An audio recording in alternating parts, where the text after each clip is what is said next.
आपने बात की शुरुआत में, एक एक करके उनकी ओर हम बढ़ते हैं और मेरे ख्याल से खबरों के लिहाज से भी काफ़ी अहम है पावर शॉर्टेज की एक कहानी जो कि तूल पकड़ती हुई अब देश में दिखाई दे रही है।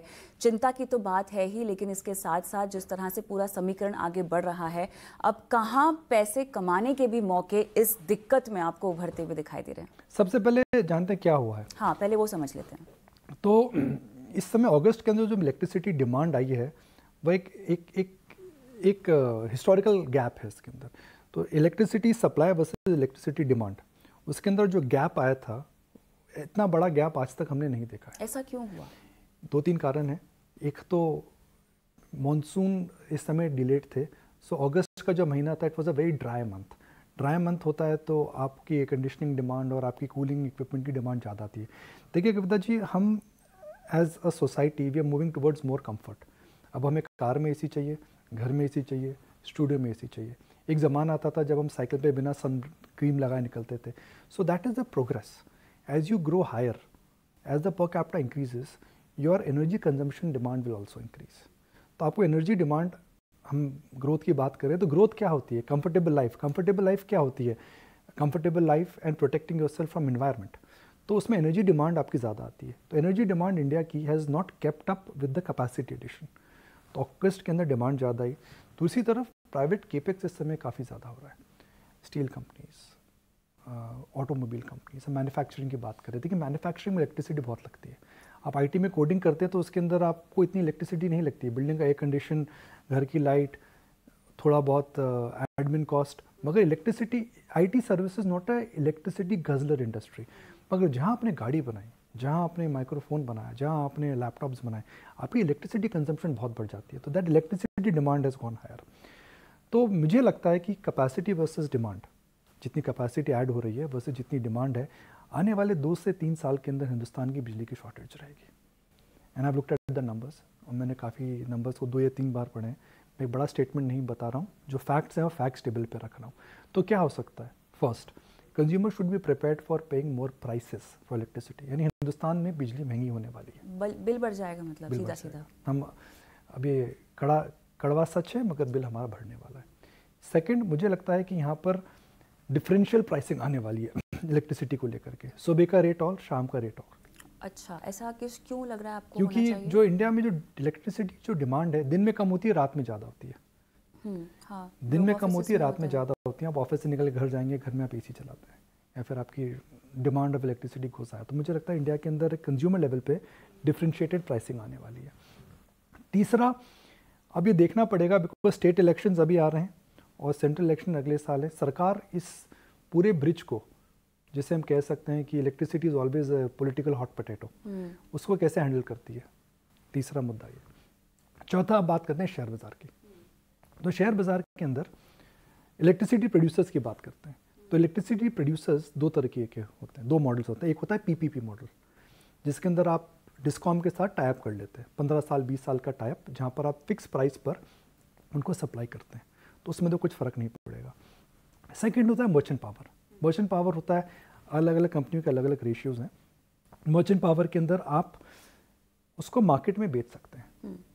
तो ज़ाहिर है कोविड के समय मर्चेंट पावर के प्राइसेस कम हो गए। अब इलेक्ट्रिसिटी की शॉर्टेज है तो मर्चेंट पावर की जो प्राइसेस बढ़ रहे हैं। तो जिन कंपनीज के अंदर मर्चेंट पावर ज़्यादा है, मुझे लगता है कि वह स्टॉक्स अभी शॉर्ट टू मीडियम टर्म में आउट परफॉर्म कर सकता है। तो अब एक थीम की बात कर रहे हैं, तो I think power shortage is the new theme. और इसको प्ले या उसमें इन्वेस्ट करने के 2-3 तरीके हैं। Utilities which have a high exposure to merchant power. Second, transmission companies. अब आपके पास इलेक्ट्रिसिटी कम है तो आप क्या करेंगे? आप एफिशिएंसी बढ़ाएंगे। एफिशिएंसी आप कैसे बढ़ा सकते हैं? ट्रांसमिशन के अंदर, बिजली की चोरी के अंदर। बिजली की चोरी के लिए आपको अच्छा मीटर लगाना पड़ेगा ताकि बिजली की चोरी बंद हो। ट्रांसमिशन लॉसेस कम करने पड़ेंगे और आपको एग्जिस्टिंग प्लांट की एफिशिएंसी बढ़ानी पड़ेगी। भाई मेरे पास जो है उसको मैं स्वेट आउट कैसे करूँगा एक्स्ट्रा? तो उसके लिए मैं चोरी कम करूँगा, ट्रांसमिशन लॉस कम करूँगा, प्रोडक्शन एफिशिएंसी करूँगा। तो इस चेन के अंदर जो स्मार्ट मीटर्स में कंपनीज हैं, जो ट्रांसमिशन के इक्विपमेंट बनाती हैं, और जो रिन्यूएबल एनर्जी में, देखिए थर्मल का जो प्लांट आता है कविता जी, आप एक सोलर, अगर आप एक थर्मल प्लांट लगाते हैं तो उसको लगाने में आपको 4 से 5 साल लगते हैं। Land acquisition, tie up with the state, whole supply chain of coal, उसमें समय लगता है। मगर सोलर की जो डिमांड है वो आप इमीडिएट घर के ऊपर आप रूफटॉप लगा सकते हैं, आप फैक्ट्री में रूफटॉप लगा सकते हैं। तो मुझे लगता है कि शॉर्ट टर्म के अंदर सोलर की जो डिमांड है, सोलर इलेक्ट्रिसिटी जनरेशन की, उसकी डिमांड ज़्यादा आएगी, तो उस क्षेत्र में जो कंपनियां उनको बेनिफिट होगा। तो एक थीम है, जैसे डिफेंस में सरकार ने इंपोर्ट ड्यूटी लगाई और डिफेंस को इंडिया में इंडियनाइज करा, तो उसके बाद डिफेंस स्टॉक्स में हमने तेज़ी देखी। सरकार ने रेलवे का कैपेक्स करा तो रेलवे में तेज़ी लगी। तो मुझे लगता है कि आने वाले 4 से 6 महीने के अंदर, जो मैं ये नहीं कह रहा हूँ जो डिफेंस में हुआ था, जो रेलवे में हुआ था, पावर स्टॉक्स में होने वाला है, मगर वहाँ पर मुझे लगता है एज ए ट्रेंड इस समय नज़र रखनी चाहिए। जो कंपनियां हैं, पावर कंपनियां हैं, उनके लिए भी तो ये मौके की बात है। क्या ऐसी कोई टेक्निक या इनोवेशन उनके पास नहीं है कि वो इस कमी को पूरा करने के लिए किसी तरह की बैकअप के बारे में सोचे या किसी भी तरह की नई टेक्नोलॉजी के बारे में सोचे? हमने सुना है कि पावर स्टोरेज और पावर पंप्स में कुछ कंपनियां निवेश कर रही हैं।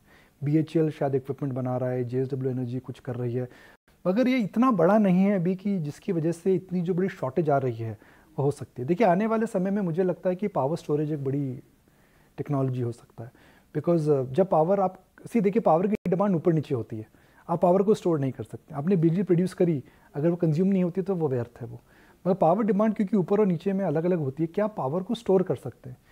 एनर्जी अगर आप स्टोर कर लेते हैं तो आप उसको दोबारा यूज़ कर सकते हैं, मगर power storage was expensive and was not scientifically, that technology was not available.